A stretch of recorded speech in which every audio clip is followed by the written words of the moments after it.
सोने चांदी में लगातार तेजी नजर आ रही है। लगातार रेट या ट्रेंड जो है वो ऊपर की तरफ है। आखिर इसमें वजह क्या है? सोने चांदी के दाम में ये बढ़ोतरी क्यों नजर आ रही है? ये डिटेल्ड रिपोर्ट के साथ हमारे साथ जुड़ रही हैं हमारे संवाददाता तृप्ति उपाध्याय। बताएं तृप्ति। जी हाँ, हम देख रहे हैं कि सोने और चांदी में शानदार तेज़ी यहाँ पर नज़र आ रही है। ये खरीदारी क्यों बढ़ी है, हम देख लेते हैं। एमसीएक्स पर जो सोना दिसंबर वायदा के भाव वे 1,26,000 के आसपास कारोबार कर रहे हैं। एमसीएक्स पर सोने में जो फरवरी वायदा के भाव वे 1,27,600 के करीब ये पर पहुँच गए हैं।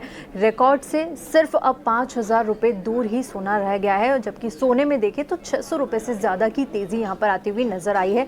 हफ्ते भर में करीब 2% तक यहाँ पर भाव बढ़ गए हैं सोने के। वहीं चांदी में की भी रफ्तार देखें तो रुकने का नाम नहीं ले रही है। एमसीएक्स पर चांदी का जो दिसंबर वायदा है 1,58,000 के पास है। वहीं एमसीएक्स पर जो मार्च वायदा है चांदी का वो 1,61,500 रुपये पर ट्रेड कर रहा है। चांदी में अब तक 1,600 रुपये से ज़्यादा की तेज़ी आती हुई नजर आई है।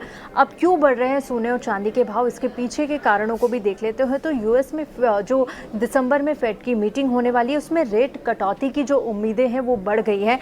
साथ ही यूएस रिटेल सेल्स के जो आंकड़े आए थे कल वो सिर्फ 0.2% रहा।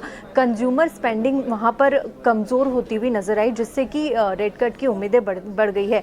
प्रोड्यूसर प्राइस के आंकड़ों पर भी अगर नज़र डालें तो यहाँ पर महंगाई काबू में रहने के संकेत मिल रहे हैं।